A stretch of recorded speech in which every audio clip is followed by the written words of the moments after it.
Adelante. Bueno, pues vamos a ver, de la reunión vamos a ver, de esta semana en principio había un tema estrella, que era seguir el tema de lo que hemos llamado el terrorismo psiquiátrico, ¿no? Eh, pero también es verdad que siempre lo que nos pasa es que se cruzan otros temas, o sea, yo creo que a diferencia de otras personas que parece que no tienen nada que hablar, nosotros tenemos demasiadas cosas de las que hablar, ¿no?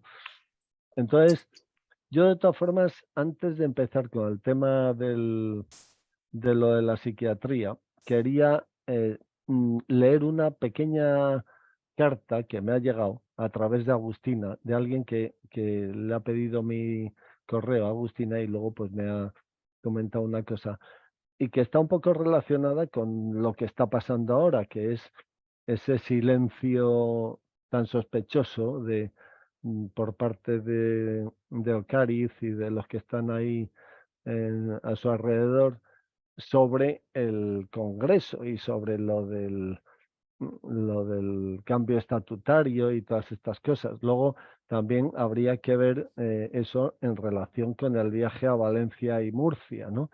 Que tiene su lectura también, ¿no? Y luego, pues también me están llegando algunos correos de otras cosas que están pasando, que bueno, que si diera tiempo hablaríamos algo, ¿no? Entonces voy a empezar a le- a leer esa pequeña carta que me ha llegado, que dice así: he leído en la web del Opus el relato del viaje de Ocariz a Murcia y a Valencia. Me ha llamado mucho la atención que en todo el relato no aparece la palabra padre en ningún momento. O se le llama a don Fernando o se refiere a él como el prelado. ¿Tiene esto algo que ver con los cambios en los que pretenden introducir?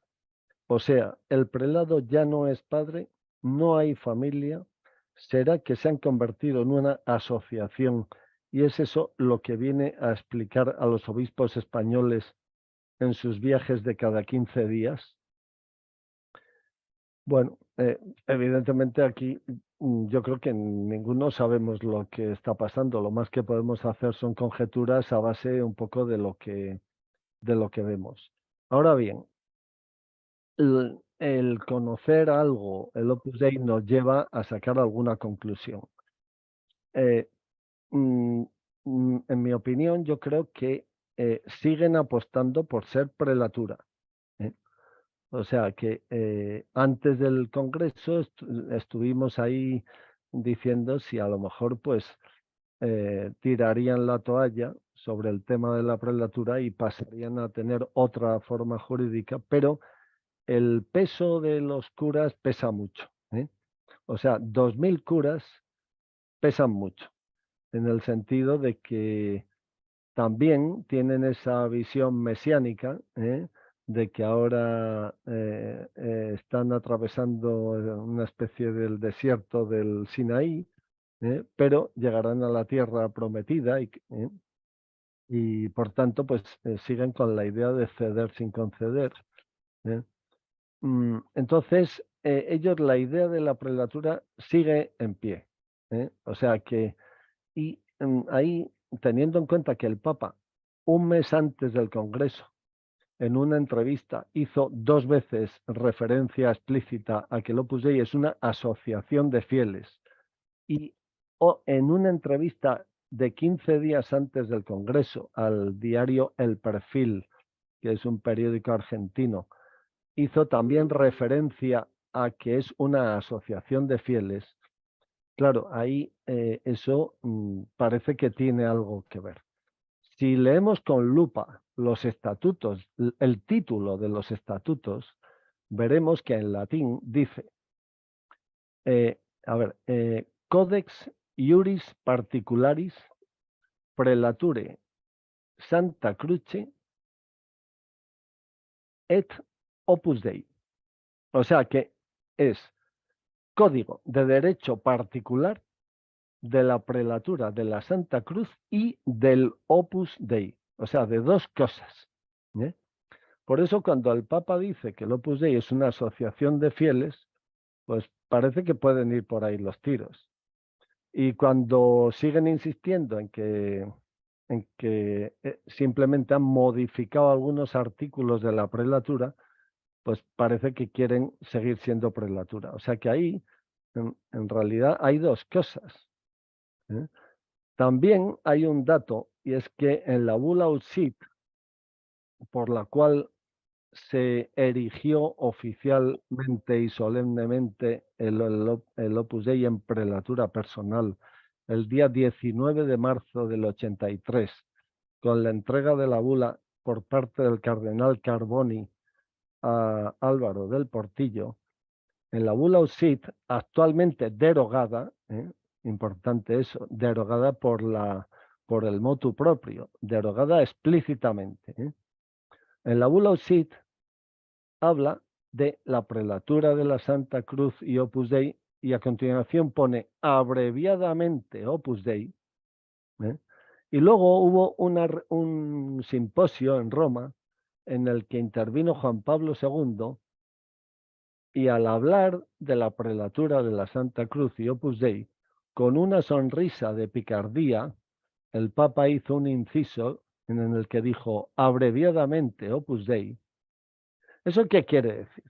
Pues eso quiere decir que el Papa Juan Pablo II llegó en su desajuste jurídico, porque no deja de ser un desajuste jurídico brutal, como apuntó Ricardo Rodríguez hace ya bastantes semanas, ¿no? Llegó al límite. ¿Por qué? Pues porque el Papa Juan Pablo II, como legislador de la Iglesia, legisló el Código de Derecho Canónico, en donde queda claro que las prelaturas personales solo tienen curas. Pero también como legislador supremo de la Iglesia, legisló el Código de Derecho Particular, o llamado también los estatutos del Opus Dei, en donde hay una contradicción jurídica muy clara con el Código de Derecho Canónico. Por eso este Papa no ha dado ningún palo a nadie, sino que lo único que ha hecho ha sido decir, bueno, vamos a ver si ponemos un poco de claridad en el patio, porque aquí, hombre, el Papa Francisco no le va a poner a parir a Juan Pablo II, evidentemente, ¿no? Aunque solo sea por una cuestión de cortesía, ¿no? Pero claramente Juan Pablo II hizo un mal servicio a la Iglesia, legislando dos cosas contradictorias.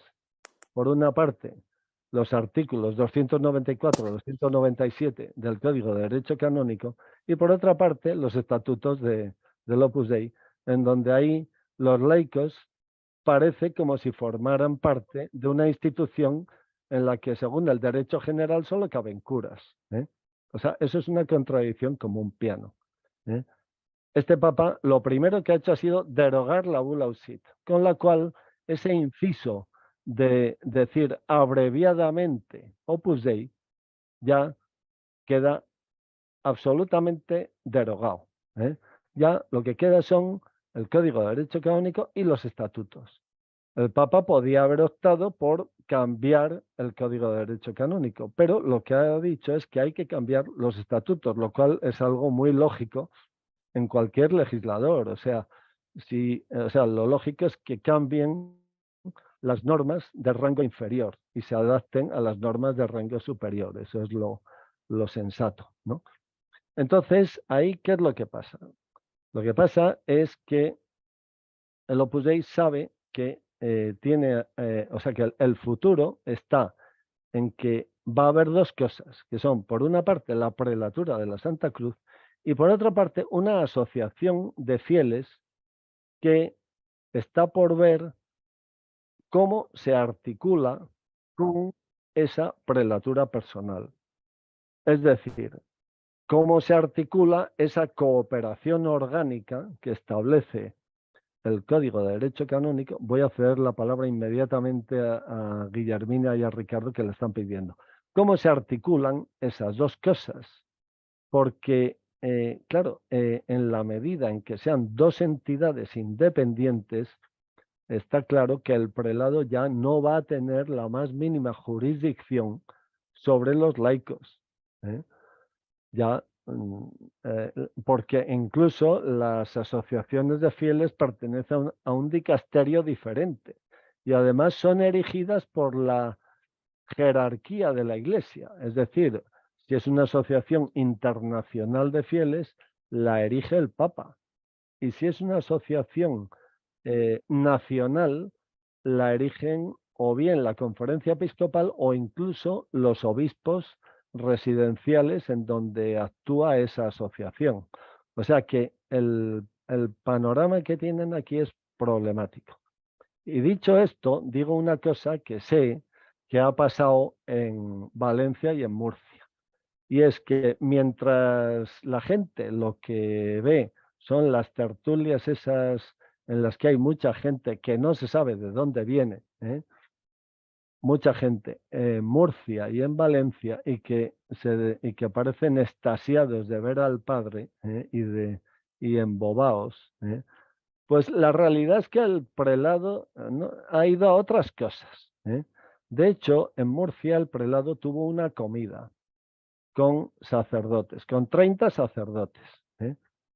Y en esa comida había un montón de tarjetas y con fotografías del prelado y de José María Escriba, en las que en todas ellas había referencias al prelado, no como prelado, sino como padre, continuamente, del orden de veintitantas postales. Entonces, esa reunión con sacerdotes, según se me ha informado, era con sacerdotes de la Sociedad Sacerdotal de la Santa Cruz. Claro, cuando uno oye esto, uno piensa en sacerdotes diocesanos que son del Opus Dei, pero no son de la prelatura. Pero, pensándolo bien, los sacerdotes de la prelatura, por derecho propio, son también sacerdotes de la Sociedad Sacerdotal de la Santa Cruz. O sea, que Ocariz ha ido a Murcia y a Valencia a darse un baño de multitudes con los papás y las mamás, pero en realidad ha ido a tener otras reuniones. Y luego también me consta que ha tenido muchas tertulias, todas las que han sido posibles, con numerarios y numerarias de distintos centros. Me refiero a tertulias pequeñas, del orden de 15 o 20 personas por cada tertulia.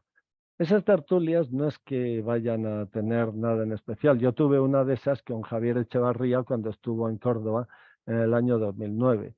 Entonces, esas tertulias no tienen ningún formato especial, sino simplemente son tertulias en las que los que hablan son los numerarios o numerarias que están ahí y el prelado pues les escucha, les hace algún comentario. O sea, son tertulias, entre comillas, más familiares, ¿no?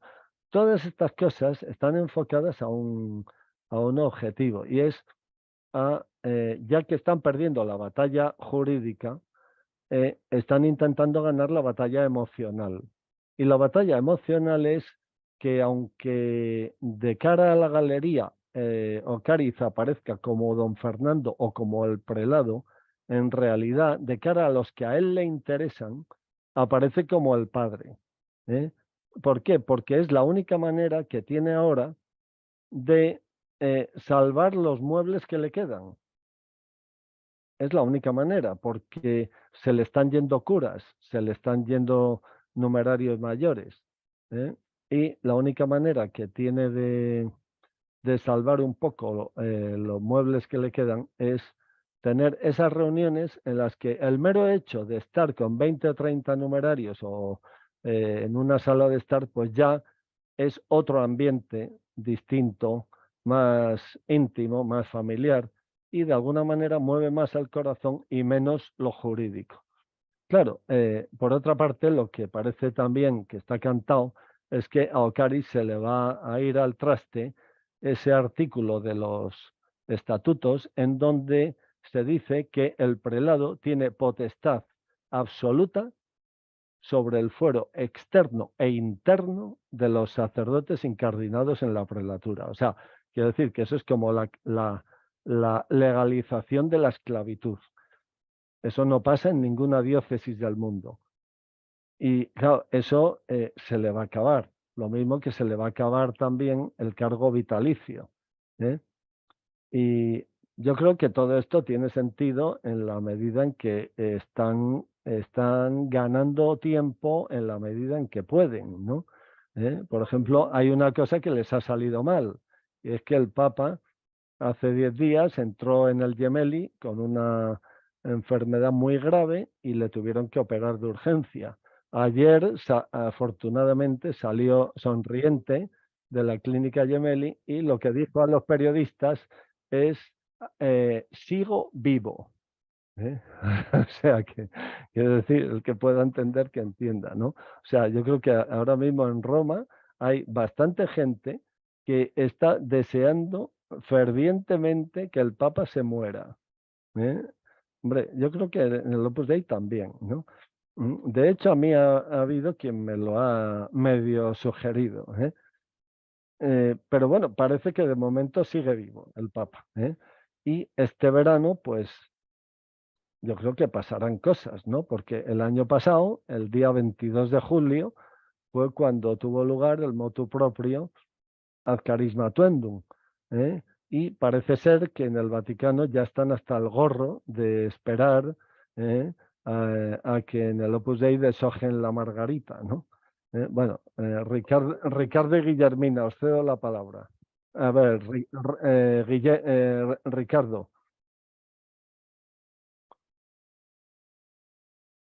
Muchas gracias, Antonio. Encantado de saludarlos a todos y a todas. Estaba revisando así muy rápidamente el contenido de la Ad Carisma Tuendum y digamos lo exacto, a mi juicio, sería indicar que la Carisma Tuendum lo que hizo fue modificar parcialmente la bula Ut Sit, no derogarla, porque expresamente en el texto del motu proprio indica que el texto del artículo 5 y del artículo 6 se modifican. Incluso establece cuál es el nuevo texto. Lo cual significaría, viendo la UTSIT son 7 artículos, pues que los otros 5 artículos todavía estarían vigentes. Y de hecho en la página web oficial aparece la UTSIT ya actualizada, modificada. Me refiero a la página web oficial de la secta. Por ejemplo, en el primer artículo es donde dice queda erigido el Opus Dei como prelatura personal, digamos, todavía queda vigente, con el nombre de la Santa Cruz y Opus Dei o en forma abreviada Opus Dei, que era lo que tú estabas señalando. Algo que yo de verdad nunca entendí, porque después dice queda erigida a la vez la Sociedad Sacerdotal de la Santa Cruz como asociación de clérigos intrínsecamente unida a la prelatura. Entonces, ¿verdad? Ahí están los sacerdotes diocesanos. Después habla de que la prelatura en el 2 se rige por las normas de derecho general y de esta constitución y los propios estatutos que son el Codex Juris particulares. Y luego el artículo 3, que me parece importante, que es el que dice que la jurisdicción de la prelatura se extiende a los clérigos en ella incardinados, así como también solo en lo referente al cumplimiento de las obligaciones peculiares asumidas por el vínculo jurídico mediante convención con la prelatura, a los laicos que se dedican a las tareas apostólicas. Y ahí es donde está, a mi juicio, probablemente la contradicción con el Código de Derecho Canónico. Pero entonces, expresamente, lo que te quería señalar es que pareciera que la Ad Carisma Tuendum modifica solo el 5 y el 6.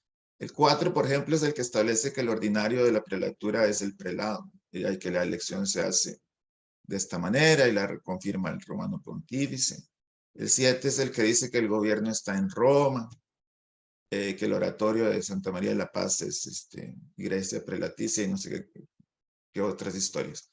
Entonces, nada más como para hacer eso, creo que lo correcto sería, o lo más exacto sería, yo no soy especialista en canónico, pero aplicando normas de derecho general, que ad carisma tuendum lo que hizo fue una modificación parcial a UTSIT.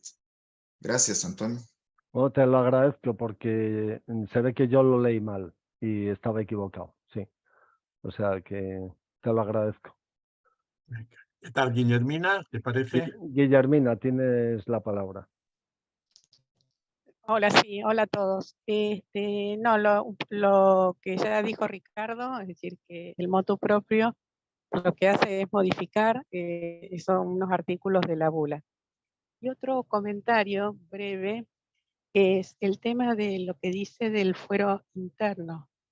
El tema es que hay dos acepciones no sé si acepciones o, o dos modos de interpretar lo del fuero interno. Uno en el derecho canónico, que es el que recoge, digamos, los estatutos y aparecen también en otros artículos del Código de Derecho Canónico, donde cuando se habla del fuero interno, hace referencia a cuestiones de fuero externo que se pueden hacer de modo, sin hacerlo como oficial o público. Por ejemplo, podría ser quizás, no sé, el nombramiento de un capellán, que es algo de fuero externo, pero si no se hace a través de un documento, se puede hacer comunicándolo al interesado de modo directo, eso sería fuero interno.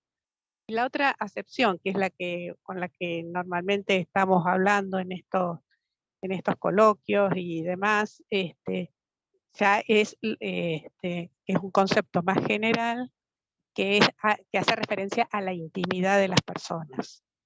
Entonces, no, para hacer esa salvedad, que cuando en los estatutos habla de fuero interno, no está haciendo referencia a la intimidad de las personas, sino a este modo de ejercer la potestad de jurisdicción, ¿no? Bueno, eso. Guillermina, yo ahora no tengo delante el código, pero si no me equivoco, me parece que es en el artículo 129 del Código de Derecho Canónico, donde hace referencia al concepto de potestad de jurisdicción. Y el concepto de potestad de jurisdicción se refiere única y exclusivamente a los sacerdotes. Y me parece que o bien en ese artículo o en el siguiente deja muy claro que respecto de los laicos no existe eso. O sea que quiero decir que yo por eso entiendo que el concepto de fuero interno hay que entenderlo en esa segunda acepción que has mencionado. Y además hay otra cuestión, y es que... No, lo que pasa es que, discúlpame, Antonio, pero tampoco para alargarnos en esto, porque tal vez tampoco sea de mucho interés para todos, pero cuando habla que tiene jurisdicción sobre fuero externo e interno, es en referencia a los sacerdotes, lo dice el estatuto. Sí, el Código de Derecho Particular lo hace exclusivamente para los sacerdotes. Sí, claro. Bueno, claro. Eso nada más. Sí. Bien, pero que aparte de eso, el Papa todos los años suele tener una especie de plática o charla sobre este tema que le preocupa mucho, porque yo entiendo que se refiere sobre todo al respeto a la conciencia, o sea, al respeto a la conciencia de las personas, vamos. O sea, y por eso me da a mí la impresión de que el hablar de potestad absoluta respecto del fuero interno y externo de los sacerdotes, me parece a mí que eso es una auténtica monstruosidad. Pero bueno, también es verdad que todo esto, si nosotros aquí estamos debatiendo en esto, pues se puede entender que en el Opus Dei arrimarán el ascua a su sardina, pues todo lo que puedan, ¿no? De hecho, lo vienen haciendo así, o sea que, y de hecho, pues conocemos a más de un sacerdote que se ha ido del Opus Dei porque no respetaban su derecho a la intimidad y su silencio sacramental y su silencio en la dirección espiritual. O sea, yo conozco casos así. Pero bueno, si queréis pasamos al otro tema de esta tarde, ¿no? Si queréis vamos al tema de los psiquiatras. No sé, ¿queréis que empecemos con lo de los psiquiatras? Sí, psiquiatras. Sí, venga, sí. Sí, Bueno, por favor. entonces, Yo el otro día estuve haciendo memoria y me quedé asombrado porque yo he estado 30 años en tratamiento psiquiátrico, ¿no? Entonces digo, bueno, pero esto es increíble, joder, ¿cómo he podido sobrevivir a eso, ¿no? Vamos a ver, a mí me empezó, yo empecé a tener tratamiento psiquiátrico en el año 86. Yo llevaba año y medio de arquitecto municipal en el Ejido y digamos que aquello era un hervidero de problemas mm, gordos, ¿no? De tipo administrativo, de tipo urbanístico, tal. Y yo tenía solo 31 años. Entonces, viéndolo ahora un poco con perspectiva, yo creo que los problemas que yo tuve en ese momento fueron problemas de ansiedad, ¿eh? Y de hecho, me dijeron que fuera al médico, o sea, al psiquiatra, que luego me enteré que no era psiquiatra, ¿eh? Pero bueno, se llamaba Javier Fernández Garrido, ¿eh? Que tenía la consulta en Málaga, con el cual siempre tuve una gran amistad, con Javier Fernández Garrido. Era numerario, murió en el año 2012 y yo estuve con él como médico desde el año 86 hasta el año 2012. Y bueno, Javier me detectó, me dijo, mira, tú lo que tienes son unos estados de ansiedad debido a problemas del ayuntamiento. Claro, esos problemas yo creo que eran debidos al ayuntamiento y también a mi propia edad, porque cuando uno es joven, pues digamos que no sabe afrontar los problemas profesionales o de la vida de la misma manera, ¿no? O sea que digamos que cuando uno ya va siendo un poco mayor, pues ya lo ve todo con más serenidad, ¿no? Pero para un chico joven de 31 años, esos problemas tan fuertes municipales, pues me afectaban, ¿no? Y me generaban preocupación y sobre todo cuando te tienes que enfrentar con otras personas, con políticos que a lo mejor pretenden hacer irregularidades y tú te opones y entonces te das cuenta de que por intentar actuar con honestidad y con ética profesional te estás buscando un problema, ¿no? Y entonces, bueno, pues te empiezas a enfrentar a cosas de la vida que dices, pero bueno, ¿cómo es que estas cosas me pasan a mí, ¿no?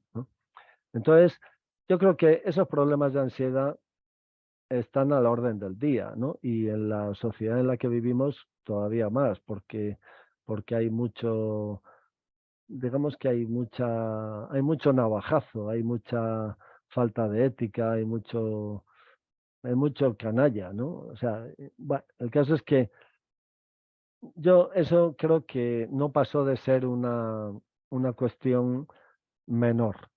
Sin embargo, pues esos problemas de tipo laboral, municipal, urbanístico y tal, pues persistían y llegó un momento en el que me afectaron más, ¿no? Y entonces me dijeron que fuera otra vez a Javier Fernández Garrido, ¿no? Y entonces Javier, esto ya debió ser en el año 88, 89, y Javier me dijo que tenía una psicosis maníaco-depresiva, o también llamado trastorno bipolar. Entonces, bueno, yo como siempre he sido muy aficionado a estudiar las cosas, a partir de ese momento empecé a leer por mi cuenta libros de psiquiatría, ¿no? Y empecé a ver en qué consistían las distintas enfermedades psiquiátricas, ¿no? Entonces, básicamente el trastorno bipolar, según me lo describía Javier, era pues que consistía en que te despegabas de la realidad y que atravesabas periodos de euforia y otros periodos de depresión, ¿eh? Y los distintos trastornos bipolares pues dependen de la frecuencia de esos cambios, ¿eh? Porque lo más peligroso era pasar en muy poco tiempo de una fase de euforia a una fase de depresión muy rápidamente, ¿no? Porque eso, pues, desde el punto de vista emocional, pues no se asimilaba bien y tal. Bueno, entonces me empezó a recetar unas pastillas que se llamaban Plenur, que son sales de litio, que las sales de litio están indicadas para el trastorno bipolar, con el fin de limitar los picos. Es decir, que si tú tienes un subidón muy alto, pues te lo limita. Y también te limita la fase de depresión, ¿no? Bueno, a mí una cosa que me dijo Javier y que yo tardé pues algo así como 1 o 2 años en asimilarlo, era que eso era una enfermedad incurable que, mm, que no se podía erradicar, pero que lo que se podía hacer era tenerla más o menos bajo control a base de medicación, ¿no? Bueno, yo nunca recibí de Javier ningún tipo de tratamiento psicológico, porque Javier era médico de medicina interna, pero no era psiquiatra, sino que había hecho un curso que le habilitaba para actuar como psiquiatra, pero él no era especialista en psiquiatría, ¿no?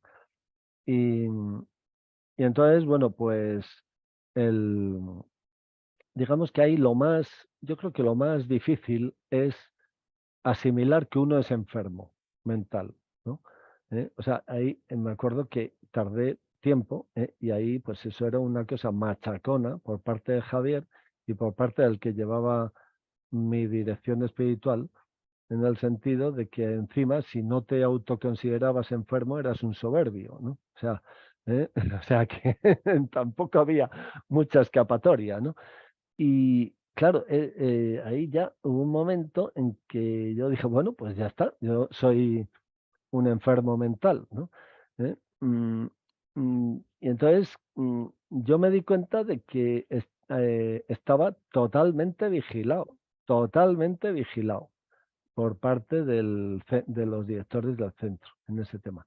Es más, incluso al poco tiempo de ese diagnóstico de Javier, pues me dijo el director que tenía que ir a la Universidad de Navarra, a la clínica, a hacerme un chequeo para confirmar ese diagnóstico. Entonces, en la clínica de Navarra estuve 3 días en donde me hicieron todo tipo de pruebas. Me acuerdo de una prueba muy divertida, que fue que me hicieron un electroencefalograma, pero me pareció tan aburrido que me quedé dormido mientras me hacían el electroencefalograma, me quedé dormido, ¿no? Y luego me acuerdo también que me hicieron unos test larguísimos de preguntas, en donde me di cuenta que había preguntas intercaladas que realmente eran las importantes, ¿no? Por ejemplo, entre otras cosas, sin venir a cuento, en pleno... Estatus y te mandó un correo ¿Cómo? con la explicación. No, o sea, eran preguntas tipo test en donde te ponían una pregunta y, Bueno, sí. 3 respuestas. Tú tenías que poner un circulito en la respuesta adecuada. Entonces me acuerdo que una de las preguntas fue, claro, eso era a toda velocidad, con lo cual tampoco podías detenerte mucho a pensar y claro, de alguna manera eso formaba parte de la estrategia, ¿no? Me acuerdo que una de las preguntas que se ve que no venía a cuento porque estaba como intercalada dentro de un contexto de otras preguntas totalmente distintas, fue una pregunta en la que me dicen, ¿considera usted que su vida sexual es satisfactoria? Claro, digamos que hay que tener en cuenta que ese test se lo estaban haciendo a un numerario, que sabían que el numerario era numerario, o sea que no es que ellos no supieran qué paciente tenían delante, sino que sabían perfectamente que el paciente que tenían delante o el supuesto paciente era un numerario. Entonces, claro, hacer esa pregunta era una pregunta un poco capciosa, ¿no? Y claro, yo en ese momento pensé y digo, vamos a ver, o sea, la vida de un numerario es una vida desde el punto de vista sexual muy rara, muy rara. Y entonces yo contesté que no, que no tenía una vida sexual satisfactoria. Dije, no, no. Yo contesté que no y seguí con otras respuestas, ¿no? Pero bueno, luego me acuerdo que tuve al final, el último día, porque estuve 3 días, eh, eh, estuve en una entrevista con uno de los médicos y fue el único contacto personal que tuve porque todo lo demás eran pruebas en las que no había un contacto personal, sino que había otro tipo de pruebas, análisis de sangre, electroencefalograma, no sé qué, no sé cuántos, test psicológicos, pero ahí, y entonces bueno, pues fue una entrevista en la que no pasó de ser una cuestión de muchas generalidades, ¿no? O sea, una entrevista anodina, ¿no? Y luego en el informe que dieron, dijeron que yo era un tipo con un planteamiento de la vida querulante. Empleaban esa palabra, querulante. Entonces yo esa palabra no la había oído en mi vida, ¿no? Y me enteré en el diccionario de que era algo así como combativo o como, no sé, o como violento, tal, ¿no? Y yo, pero bueno, pero ¿cómo es que me describen así si prácticamente no me conocen de nada, ¿no? O sea, hombre, una cosa es que yo sea un tío un poco rebelde, ¿no? O sea, siempre lo he sido, ¿no? En el colegio, en la mili, en todos los lados siempre he sido un poco contestatario, ¿no? Pero claro, aquello me pareció casi un insulto, ¿no? Y bueno, el caso es que ya el diagnóstico coincidió con el que había dado Javier Fernández Garrido y ya emprendí la larga marcha de mi condición de enfermo mental. O sea, yo ya a mí mismo me consideré como tal. Lo que pasa es que eh, yo siempre procuré un poco el huir de esa estigmatización, ¿no? eh, porque yo me acuerdo que en las tertulias del centro, pues yo sacaba a relucir mi enfermedad mental con con toda la tranquilidad, ¿no? Entonces me acuerdo que en las tertulias del centro, pues digamos que se ponían como un poco ruborizados cuando yo sacaba a relucir estas cosas, ¿no? Y luego, pues a Javier Fernández Garrido, siempre que iba a verle a la consulta, le tomaba el pelo, ¿no? Y le decía, hombre, Javier, ¿qué tal? Digo, si yo soy loco, pues tú eres el médico de los locos. ¿Eh? Entonces, incluso me acuerdo que cuando escribí mi primer libro, se lo dediqué y se lo dediqué así a mi querido amigo Javier, el médico de los locos, ¿no? Javier se ponía frenético cuando le llamaba el médico de los locos. Pero luego también hay una cosa que, mm, que me di cuenta, y es que había una absoluta ausencia de tratamiento psicológico y una confianza absoluta en las pastillas. Y que las pastillas estaban orientadas no a sanar a un supuesto enfermo, sino a que esa persona no incidiera en un supuesto ambiente previamente establecido. Por ejemplo, o sea, yo me acuerdo que cuando había veces que yo daba opiniones mías que contradecían a las de los directores o a las de otros del centro en materias totalmente opinables, como la que hemos comentado ahora entre Diego y yo. O sea que, pues, en la siguiente visita al médico, que siempre iba acompañado por el director o por el subdirector del centro, pues siempre lo sacaba a relucir y y solía decir que yo era un tío conflictivo, que, que no, que era perturbador de la vida de familia, que tal. Digo, pero bueno, pero vamos a ver. O sea, que de alguna manera la mejor manera de estar ahí era estar callado. Y de hecho, yo recuerdo que cuando alguna vez, eh, ante esos comentarios del que me acompañaba al médico, Javier se lanzaba con algunas pastillas más fuertes, pues los efectos de esas pastillas eran devastadores. O sea, yo recuerdo, el otro día, me parece que fue Carmen Charo la que recordaba el Rohypnol, y no sé si el profe recordaba otra medicina que se llamaba cipresa. Bueno, pues el Rohypnol, que yo no lo he tomado, pero sí he visto a quien lo tomaba. O sea, eso es una bomba. O sea, el Rohypnol es una auténtica bomba de relojería. El cipresa es una pastilla que la tomaba un amigo mío que tenía esquizofrenia, pero esquizofrenia de verdad. Ahora os contaré una anécdota de este amigo mío espeluznante, que ya murió. Un amigo mío, muy amigo, muy amigo. O sea, y yo la pastilla más potente que tomé se llamaba Daprax. Os doy un detalle de esa pastilla. Me la recetó un día y me la compré en la farmacia, y ese día por la noche, en la cena, al principio de la cena, me tomé media pastilla. Bueno, cuando ya estaba acabando la cena, ya la lengua se me quedó paralizada. O sea, ya no podía hablar. La inteligencia se me nublaba. Estaba, vamos, que me tuve que ir directamente a la cama, del comedor a la cama. Media pastilla de Daprax. ¿eh? Bueno, ya ha habido veces en las que, estando en una situación de más pastillas, porque Javier me mandaba el Plenur para los picos, pero luego me mandaba una batería de pastillas que ya aquello era una locura, ¿no? Y bueno, yo ha habido veces que yo trabajaba en El Ejido y vivía en Almería, que estaba a 37 kilómetros de distancia, y todos los días iba y volvía en coche al trabajo.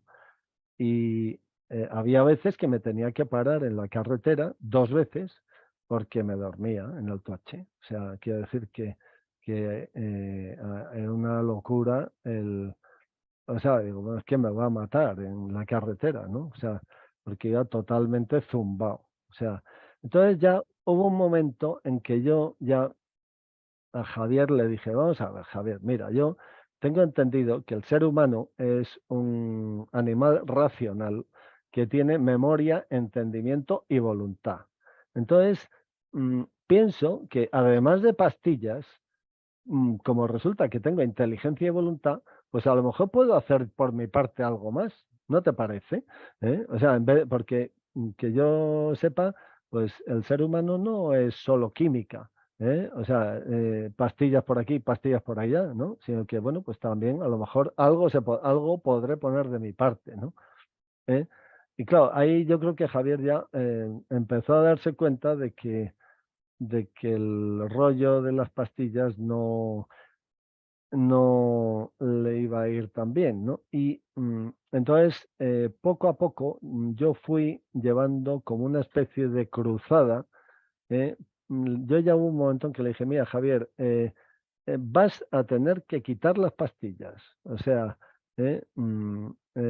apáñatelas como puedas, pero quizá, porque también me habían dicho, y lo había leído yo en algunos libros, que la medicación psiquiátrica tiene un efecto retardado de 20 y tantos días, y que no es bueno el suprimir determinadas medicaciones de golpe, sino que hay que hacerlo poco a poco para evitar efectos indeseados y tal, ¿no?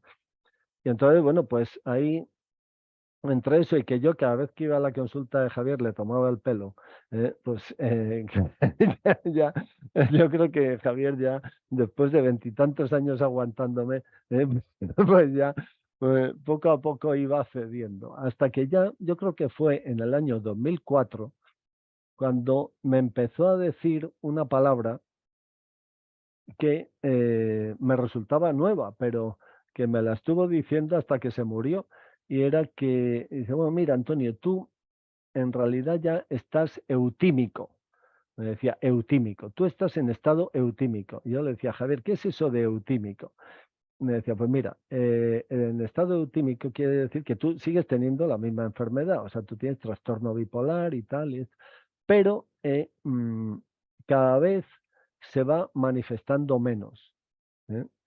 Y por supuesto tienes que seguir tomando las sales de litio, tal, para arriba, para abajo, pero bueno, cada vez se va manifestando menos y tal, tienes que tomar las sales de litio como una prevención y tal. Bueno, total, bueno, pues a mí eso me empezó a dar una alegría, ¿no? Porque digo, bueno, joder, pero bueno, el caso es que así estuve varios años con las sales de litio y con alguna pastilla ya más ligera, como por ejemplo el Seroxat, porque decía que yo tenía un problema de que no producía suficiente serotonina y tal. Bueno, eso realmente no sé si...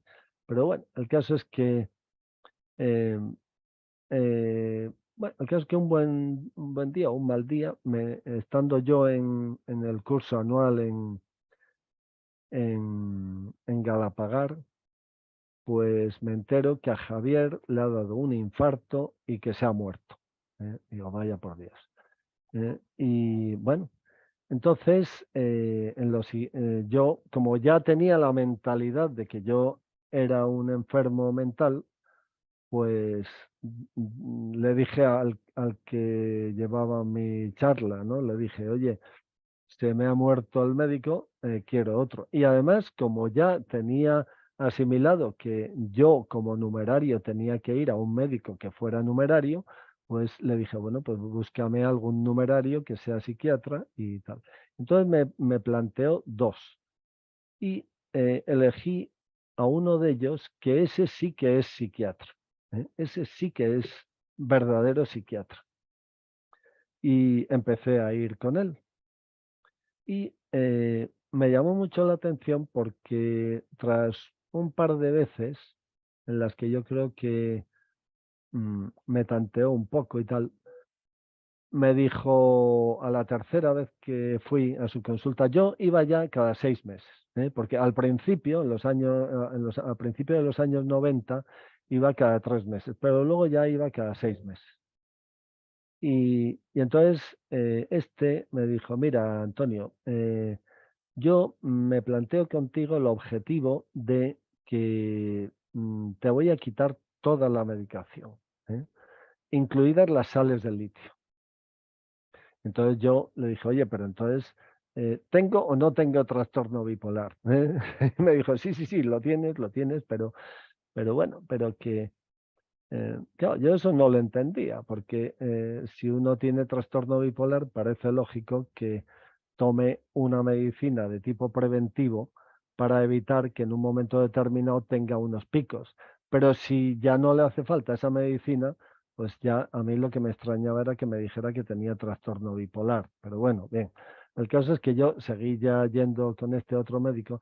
Me llamó mucho la atención que a la tercera o cuarta vez que fui con él, que no pude ir con el director del centro, me dijo, Antonio, ¿te importa que esté conmigo una psicóloga? Digo, no, me parece muy bien. Y entonces entonces tuvimos esa reunión los tres. O sea, el médico que es numerario, una psicóloga de su despacho y yo. Y aquello me pareció algo novedoso porque mm, claro, era como hacerlo todo de una manera más profesional, ¿no? Y entonces, bueno, pues al cabo del tiempo, pues yo dejé de ser del Opus Dei, me casé y la siguiente vez que fui al médico, en vez de ir acompañado por el director, fui acompañado por mi mujer. Entonces se llevó una sorpresa enorme el psiquiatra, porque claro, le dije, bueno, mira, es que me he casado, o sea, es que me he dejado de ser numerario y vengo con mi mujer. Y entonces, claro, ya a partir de ahí, luego fui una siguiente vez más con él, aunque esa vez no fui con mi mujer, fui solo, pero ya en la última vez que fui, ya me dijo, bueno, mira, Antonio, en realidad tú lo que has tenido es una situación de hiperalerta, Claro, ahí él me lo dijo así un poco como en un término técnico, pero yo me di cuenta de que que era verdadero psiquiatra, de alguna manera, durante todo el tiempo que había estado tratándome, había estado un poco como recogiendo velas, ¿no? Porque yo creo que desde el primer momento se dio cuenta de que yo no tenía nada, ¿eh? Yo creo que se dio cuenta de que no tenía. Y, y poco a poco, pues yo creo que por una parte no quiso contradecir a Javier, por otra parte, en los temas de psiquiatría hay que tener cierta prudencia porque no se pueden dar juicios precipitados. Pero ya cuando me dijo aquello de que yo lo que había tenido era una situación de hiperalerta, pues ya para mis adentros dije, bueno, esto es muy distinto de un trastorno bipolar. Por otra parte, yo en esos años he conocido a gente con verdadero trastorno bipolar y yo me daba cuenta perfectamente de que yo no tenía un trastorno bipolar, o sea, porque incluso yo he visto a gente con trastorno bipolar en pleno momento de hipomanía, y eso es algo como para echarse a temblar, ¿eh? O sea que, ¿eh? Eh, pero bueno, claro, cuando él me dijo esto, pues yo ya hubo un momento en que dije, bueno, yo voy a buscarme un psiquiatra en Córdoba, ¿no? Y entonces me informé bastante y me fui a uno de los mejores psiquiatras de Córdoba. Y le llevé todo el historial, porque además pasó una cosa, y es que cuando murió Javier Fernández Garrido, pues yo pedí mi historial a los que estaban en su consulta y me lo dieron entero, con lo cual yo tengo todo mi historial de puño y letra de Javier Fernández Garrido, lo tengo. O sea que tengo todo lo que él me estuvo diciendo durante 26 años, lo tengo por escrito de su puño y letra. Y entonces cuando ya en Córdoba me fui a un buen psiquiatra de Córdoba, pues le puse un mensaje a este otro psiquiatra numerario y le dije, mira, fulano, teniendo en cuenta que hay muchos psiquiatras y hay buenos psiquiatras en todas las ciudades, mm, espero que no te moleste que me quede, que me busque un psiquiatra en Córdoba, porque bueno, pues entiendo mm, que al fin y al cabo es como si un médico de los huesos, pues hay muchos médicos de los huesos, pero en cada ciudad hay un médico de los huesos al que puedes ir, ¿no? Y entonces me respondió muy amablemente, me dijo que por supuesto que era una buena opción, y me apoyó, ¿no? O sea, ¿eh? Y luego este de Córdoba después de varias sesiones, me dijo, mira, Antonio, yo sinceramente creo que tú no tienes nada y nunca has tenido nada. Pero teniendo en cuenta que son muchos años los que has estado en tratamiento y que has pasado por dos compañeros míos y, y que los psiquiatras no trabajamos con parámetros como la temperatura corporal o una inflamación, eh, o, un, o una hemorragia o cosas que se ven, sino con cosas que no se ven, ¿no? Y que además, pues es muy difícil deslindar dónde empieza un comportamiento estadísticamente anómalo de lo que no es anómalo, ¿no? Y por otra parte, muchas veces hay que preguntarse si el que está mal es el supuesto paciente o son los demás. O sea que, ¿eh? Y dice, mira, yo, como te he hecho un análisis de sangre y veo que las sales de litio no te han dañado el hígado, mm, te voy a recomendar que sigas tomándolas, ¿eh? Pero, en mi opinión, yo creo que tú no tienes nada y nunca has tenido nada, ¿eh? Pero lo que no me atrevo yo como médico es a enmendarle la plana a unos compañeros que han estado 20 y tantos años diciéndote una cosa. Total, que eso fue en el año 2018. Luego llegó el verano y claro, ante una situación así, pues ya uno psicológicamente pone menos interés en tomarse las pastillas, claro. O sea, uno normalmente se toma unas pastillas cuando cuando de alguna manera ve que eso le va a hacer bien, pero si realmente, pero tomarse pastillas de lo que sea por deportes como, no sé, como si te dicen que te tomes un caramelo todos los días, ¿no? Dices, oye, pues mira, no. El caso es que aquel verano, pues se me olvidó llevarme las pastillas a Fuengirola, se me olvidó.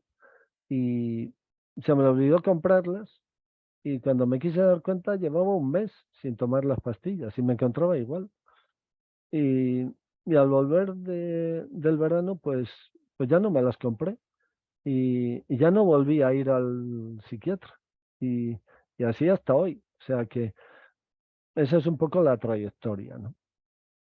Entonces yo lo que creo es que en el Opus Dei el tema de la psiquiatría es porque es un tema equivocado. O sea, en principio, hombre, la idea de llevar al médico a alguien que está enfermo, pues esa idea es buena, en sí es buena, ¿eh? Pero yo creo que en el Opus Dei utilizan el psiquiatra como instrumento para doblegar la voluntad de los que son un poco diferentes de los demás en sus opiniones, ¿eh? Y para machacar al que no es dócil, entre comillas, ¿no? No lo sé si estaréis de acuerdo conmigo en esa opinión, ¿no? Pero bueno, o sea, yo la verdad es que creo que he salido de todo esto en parte porque me lo tomé un poco a pitorreo, ¿no? O sea, yo cada vez que iba a la consulta de Javier iba un poco en plan de pasar un rato divertido, ¿no? O sea, de tomar, porque además creo que el reírse uno de sí mismo es algo muy saludable, ¿no? Y decir, hombre, pues yo, ya que yo estoy loco, tú eres el médico de los locos, ¿no? ¿Eh? Pero también es verdad que eso tiene su lado trágico, ¿no? Porque hay gente que no ha tenido la misma suerte que yo, se lo ha tomado quizá más a la tremenda o se lo han hecho tomar más a la tremenda y les ha provocado grandes problemas. Y sobre todo hay una cosa, y es que yo estuve hablando hace poco con Marina Pereda, que ha estado en estas reuniones alguna vez, y me dijo que un psiquiatra o un psicólogo, nada más ver aparecer por la puerta a un supuesto paciente, ya sabe bastante de lo que tiene, ¿no? Y yo eso también lo dijo la semana pasada el profe, y yo puedo decir que mucha gente que dice que tiene depresión, yo estoy seguro que no tienen depresión, porque yo he padecido depresiones inducidas por la medicación que me han dado, que me dio Javier Fernández Garrido, y yo sí sé lo que es una depresión, ¿eh? Y cuando hay gente que a lo mejor se da de baja en el trabajo porque dice que tiene depresión, si tú intercambias dos palabras con él, yo por lo menos me doy cuenta de que hay personas que no tienen depresión, ¿eh? O sea, porque el tener depresión se nota en la cara, ¿eh? Y se nota en los movimientos y en el modo de actuar y todo. Y eso que yo no soy un psiquiatra, ¿no? O un psicólogo, pero el, el lenguaje corporal dice mucho de lo que pasa por dentro, ¿no? Y bueno, entonces yo creo que ahí el uso de la psiquiatría en el Opus Dei es un uso verdaderamente perverso, ¿eh? Es un uso perverso que se ha utilizado para doblegar la voluntad. No voy a decir al mismo estilo que los nazis, pero casi, ¿eh? O sea, el, porque todo lo que sea utilizar la medicina para algo que no sea curar, eso yo creo que es algo perverso, ¿eh? Y todo lo que sea utilizar la medicina para satisfacer a una ideología, eso es perverso, ¿eh? Entonces, en el Opus Dei es una institución altamente ideologizada, en donde tienen una idea mesiánica del fundador y de ellos mismos, creen que son la salvación de la Iglesia, creen que todos los demás están equivocados en todo, y o sea, son una institución claramente autorreferencial y sectaria. Y el uso de la psiquiatría lo han llevado a cabo precisamente para cortar de raíz a todo aquel que dé el más mínimo atisbo de libertad. Y con esto le doy la palabra a Diego, que ya poco queda, pero Diego, ahí estás. Bueno, Antonio, simplemente era corroborar en este caso todo lo que estás diciendo sobre el uso perverso que tiene el Opus Dei con el tema del pastilleo. Yo quería dar mi pequeño testimonio. A mí con 17 años, menor de edad, yo estaba en una situación muy complicada porque siempre he necesitado estudiar mucho. No era yo de los que estudiaba fácilmente, sino que echaba muchas horas. Vivía muy lejos del centro y además no era mi sitio el Opus Dei, yo lo manifestaba. No es mi sitio, esto no es mi sitio y esto no es mi sitio, ¿no? Alguien me puede preguntar que entonces por qué estaba allí. Es harina a otro costal, ¿no? Pero bueno, por la mala dirección espiritual que existe, en definitiva, ¿no? Pero a mí con 17 años me recomendaron Orfidal en una ocasión que fui a un médico que me dio un espanto, que me voy a callar el nombre por ahora, pero es un médico numerario, y que me dijo, tienes que tomar Orfidal. Yo conforme salí de allí, me compraron las pastillas, la persona me acompañaba porque yo no tenía dinero, y me dijo, esto te lo tomas con la pauta que te han dado. Claro, yo al día siguiente las tiré a la basura, pero estuve durante meses diciendo que sí, que me las tomaba porque me preguntaban en lo que es la charla fraterna, ¿no? Vamos, yo me alegro muchísimo de haberlas tirado al día siguiente, nunca las probé.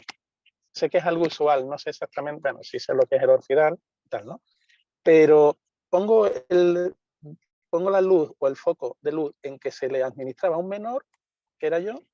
Me consta que se le administraba a mucha gente de mi edad. ¿Y cómo lo veía? Porque cuando íbamos a los cursos anuales, siempre a la entrada del comedor, creo que lo reconoceréis, había un sitio donde se dejan las servilletas, ¿no? El servilletero. Bueno, pues la gente ponía allí las pastillas para acordarse que normalmente en las tomas del mediodía hay que tomárselas. Y a mí me sorprendía la cantidad de medicamentos que yo veía allí. Claro, uno no es tonto, le tirabas la foto visualmente, luego buscabas, y era mucha medicación psiquiátrica. Segundo detalle, ¿no?